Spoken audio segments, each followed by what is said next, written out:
Hello, this is Grant. Welcome to another episode of Dead Rising 2 Master Run. Today we're going to be doing the Taste Like Chicken Scoop, which involves us taking on a chef in the food court. I'm not the best at this scoop. He's a kind of weird fight. He doesn't really have much damage, but the way he deals with that is he has food dishes around where he'll go and heal. Kind of like the butcher in Dead Rising 1, but much more pronounced than that. So you can't really leave him alone. Like, you can leave the area and come back, but he'll be at full health. So you have to be kind of proactive and actually keep going on him. In my mind, the best things for it are the knife gloves, are a great staple for any psychopath. I'm going to get the flaming cow skull up here. Or bull skull, I suppose it is. And that's not as reliable, it's a little bit annoying, but it is made inside the food court, and it does a lot of damage if you can get the good hits in. Plus, it looks amazing in this cutscene. So, unfortunately, guns aren't that good against him. He has some weird blocking effect, where he can block hits with his frying pan, I think, but it seems to extend far beyond when he has that up, so I didn't find him very useful, and I wouldn't recommend him for this fight. Plus, there's not really any guns around here, so you can also make the Blambo, the bow and arrow with dynamite here. That's pretty simple. You can try and bring survivors to help you with the fight, but he does a lot of damage to them. I wouldn't recommend that. I don't know if it's this clip or another time I went through. The worst thing is seeing your survivors wander into him just swinging knives and get absolutely eviscerated. I still get turned around in the food court. That's exactly what's happening here. So I'm going to do a little bit of setup. When you pass through, I recommend always getting the cow skull. If you want to go to the trouble, you can get a flaming one. It does more damage. I don't know what it does more than that. It seems to last just as long, but I think it's just more damage. You can get it from right here, and then there's the motor oil to the right of me. I think I'm checking on some stats here. I don't know if I told in another episode, but I was doing some stress tests as I was going through here, so I was making sure that I wasn't dropping frames, because that would cause my editor to disregard the file and cause some bad effects. So I'm trying to make sure it's going well while seeing how much I can record, because I could fix the problem by recording this in 480p at the lowest bitrate, but I don't think that'd be very useful. And there's plenty of Dead Rising videos out there already that are unwatchable because of the quality. I'd rather not be one of them. You can also make a Molotov in this maintenance room. It's like its signature little item. There's whiskey right outside, and there's obviously newspapers on the ground there. They're nice. It's almost really like it's not worth it to make a Molotov. I talked about this in Dead Rising 1. The queens do everything you'd want from a Molotov, except for damage people. And I guess if you use a Molotov, though, it doesn't drop those grubs, which are so frustrating, the grubs, because they can't really hurt you, but it counts as a hit, so like they'll make me drop my cow skull, for example. Man, it's so frustrating there how he has to take it off and put it back on. I had thought about getting instead of the double health book for food, you can also get the drinking book. It's a little less variable, like it's not as good in every single situation like the food book is. But anytime you're in the casino, there's so much alcohol that you can't normally drink. And the magazine lets you have no limit on the alcohol you can drink, I think. Maybe it just doubles it, and I've never had reason, though, to drink 6 drinks in a row. So, a little bit fun fact, this is Antoine the chef. This is not his restaurant. You would assume so. I mean, maybe he does own it or something, but I don't think so. He actually owns a store in the Royal Flush Plaza. We're going to wander in there a little bit later, but I don't think he has an actual restaurant. I would think he would, but then again, if he's a world-famous chef, why would he be just working in the food court? He'd probably be in one of the casinos. I don't know. But it is kind of cool how they incorporate things in other areas, like how he's obviously supposed to be kind of a celebrity, so him having a store and them not calling it out, just letting it be part of the world, that's a really cool piece in my mind. They also never especially say, it seems a little bit implied that he's probably making it with human meat, or zombie meat, at least. Original, exotic, and fresh. I guess they don't really know, because like here it looks like that would be the case. But I don't know where he got human meat for this dish already. And who knows? Maybe he's just crazy and wants to kill you just to kill you. It could work both ways, that's why it's so confusing. I don't think they necessarily even need him to be like a cannibal on top of it, but it's a little neat. Tell me if you think he's a cannibal or not. He's quite bloody for just making soup or stew or whatever that is. Lifetime meal, so sit, relax. Antoine will make you dinner. His little signature on his hat's a nice touch. So like I said, this guy is not terribly hard. It's just the fact that he heals, so you have to be committed. Plus, since we have this big heavy weapon, any little bit of damage is going to cause it to get knocked off. I don't know why zombies here. It seems to wander in during the cutscene. But you see like there's this little roast over here, and he can go up to it. I should have been a little bit bolder with that thing. I could have done way more damage. It's a good weapon. It's just, since so much about this fight is like staying on top of him, and it takes a while to get the charge going, it just varies. Like there, I was unlucky. You can actually get it so that the charge hits him multiple times, especially if you can get stuck on something, so you keep charging into him. I was not that lucky, and then having to put the skull back on really just puts me behind, so by the time I get there, he whacks me. If you can get ahead, the skull will do tons of damage, but I get kind of behind here. But it's not too bad of a fight. I'm not going to die, so I'm not too worried. I've gotten pretty good at the button masher now. Really, the trick is that if you know that he's going to do it, or if you're ever going to get like grabbed and you need a button mash, just start doing it before it comes up. That would be probably my biggest tip. So here I'm kind of demonstrating how I'm shooting him in the back. It's not doing any damage. It seems to be blocked for some reason. It will stagger him here, which is actually not a good thing for the shotgun, because if I was using a melee weapon, he would just sit there and take it, but the shotgun makes him wake up and run away. So this would be a good demonstration of why you want to leave, because now he's already back above full health again, or above half health. And it's just kind of a constant fight. Like, my hits aren't registering. I need to get some more damage on him. I wish I had brought the knife gloves. Those are pretty great. That and a painkiller is perfect for this fight, because you can just go up and wail on him until he hits you, and then his hit does nothing, so you just get up and follow him again. I disagree with the hitbox on that frying pan right there. Also, I love this weapon. You can't really make it in any other spot other than here, and you can't take it with you because you're going to get knocked off constantly. It's way too frustrating. I think there's a slight damage over time on this effect, if you saw there. It seemed like I hit him, it did some damage, and then it stopped, and then started again. A little odd.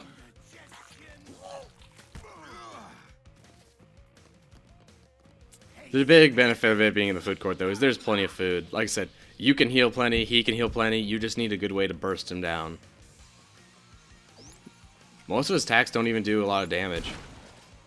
Like, they're just doing 1 to 2 blocks, which with a lot of food is not that bad. I am a little concerned right here. I was like, is he going to throw, like, a plate? But luckily, if you get away, since he's going to be healing himself, that's not too bad.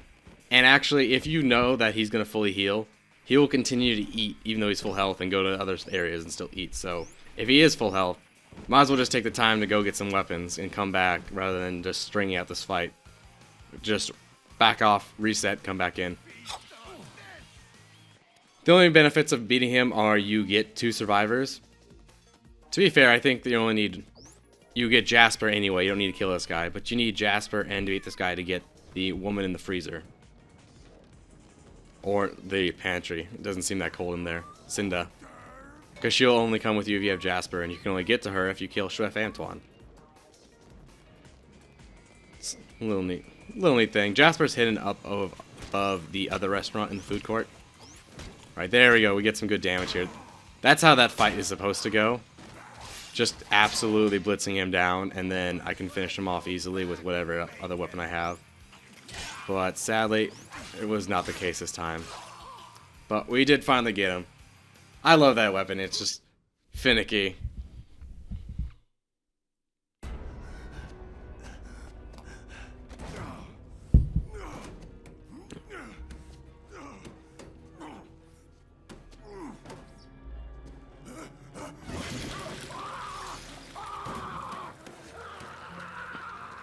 Be a terrible way to die. Head first into a fryer.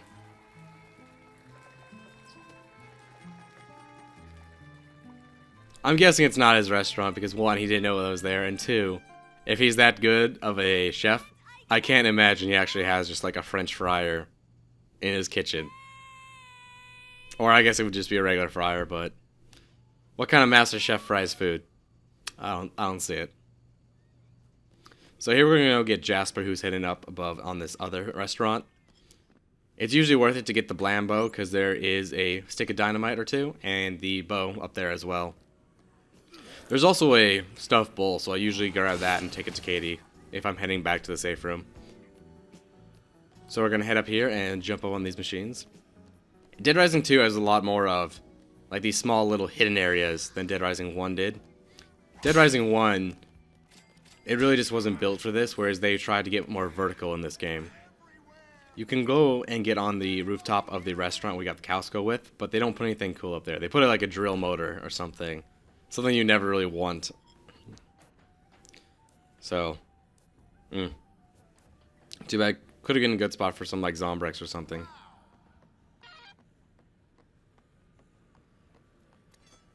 I can't imagine what this area is actually for. Like, I assume the store uses it for props, and obviously they put Jasper up here, but why is this such a...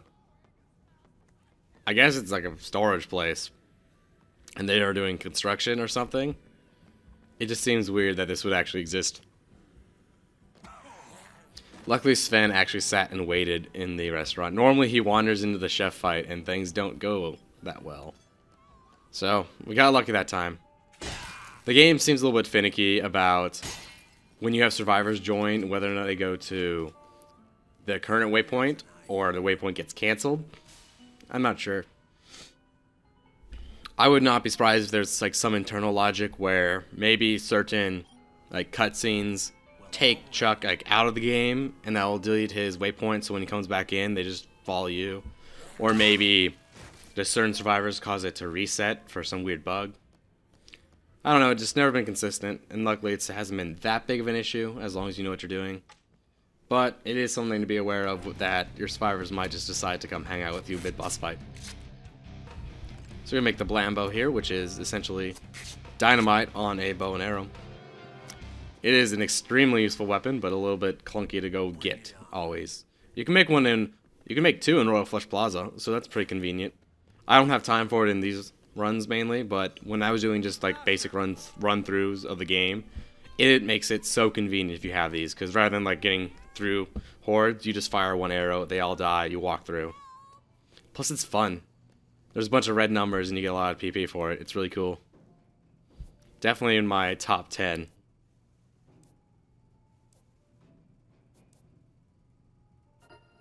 Still there? I was thinking about doing some side videos for Dead Rising 1 and 2. Like in 1 I was going to do a nice little video where I go through all of Frank's special moves. And if you guys are interested, I'd love to go through like all the combo weapons in Dead Rising 2 and talk. Is this good? Is this bad?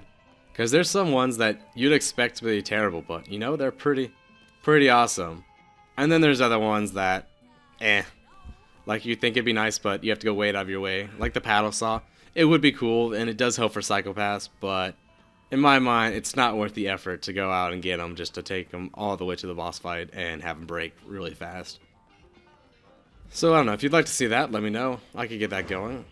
I'm always up to play some more Dead Rising. I would just need to make sure it's well wanted before I put too much time into it. If not, also let me know what else you want me to play. I'm thinking about doing a fun Borderlands 2 series. I'd love to do that, but I have to think how I'd want to center my master run for that. I'm thinking about doing a leveling guide, but we'll see. Maybe I'm thinking like levels 1 through 50. Or basically up to True Ultimate Vulnerable mode, or that, or maybe just walking through and leveling up every character and kind of playing the game, because it's a fun game to just play. But back to Dead Rising.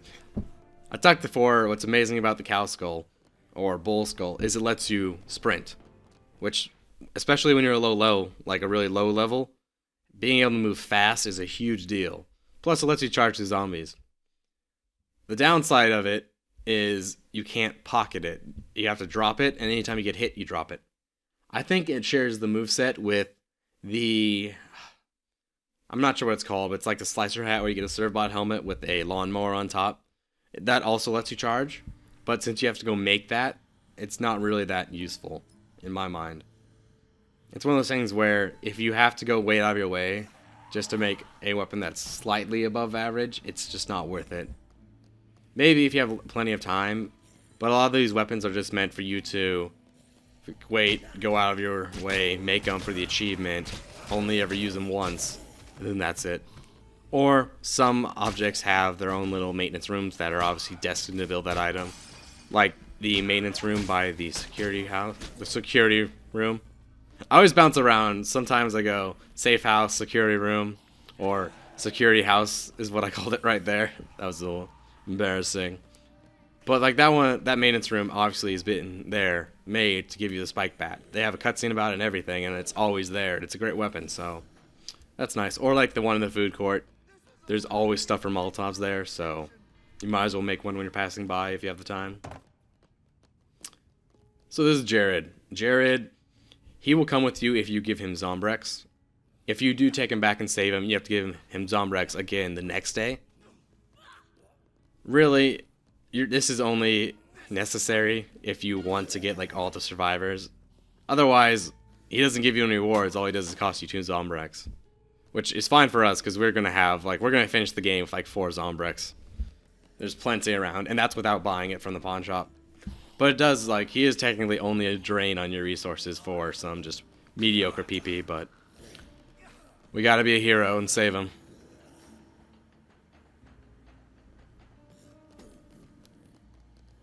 I really like the entrance, or I guess where you enter the Royal Flush Plaza from the safe room, because they do a really nice job of setting you up with like plenty of good weapons and food, and it's just a great place to start off. Plus, it's pretty convenient if you're coming for like the Americana Casino, or honestly, it's not that hard to even run through this area. I really like it. I think it's a little bit more open than the Paradise Plaza in 1, which, I mean, I like the Paradise Plaza. It's very, very cool, but it felt a little bit clunkier than this. It's nice and open, wide. So that's cool. So here I'm hoping you'll all just run on. I believe I was trying to test whether or not my leadership book was going to be useful for Jared. But, oh well. We're just going to get all of these in, and I'm going to go ahead and end the episode. I really need to sit down and do a kind of a consensus or study to see what weapons you can make based off the things in the safe room or safe house and here. So, because I know you can obviously make certain weapons all the time, but there's probably some cool stuff. Like, I think you can make the vacuum with razor blades every time you leave, because there's a vacuum in there and there's razor blades there. I think maybe I should do that. It's not necessary, but it'd be kind of cool if you could bring stuff like that out here. So Sven's going to give us our Zombrex, and then we are going to continue in the next episode. Thanks for watching. If you want to see more, check out one of the links below. Till next time, don't take your zombie safety for granted.